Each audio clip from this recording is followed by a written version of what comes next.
Magandang umaga po muli sa ating lahat. Ngayon po ay katatapos lang po ng Sunday celebration ng JCGS at kasama po natin ngayon ang mag-asawang ito.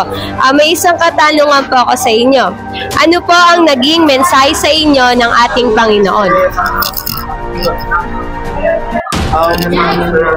Yung naging mensahe ng turo ng pastor kanina is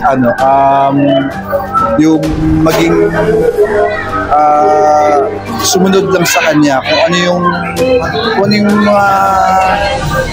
yung mga sinasabi ng Panginoon sa atin is sadyang makatotohanan talaga. Ibig sabihin ay parang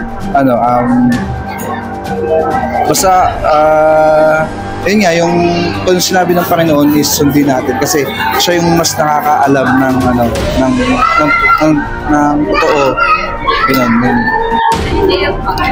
Ayun po, na huwag po mabahala sa lahat ng bagay kasi lahat ng blessing inaka-prepared na nakasegot sa buhay natin. May additional pa po kaya? Yun na, parang lahat ng bagay na nasa puro ng Panginoon is naka-set up na sa parang nakadhanan lahat. Amen. Maraming salamat po sa inyo at have a blessed Sunday po. Thank you po. Thank you po.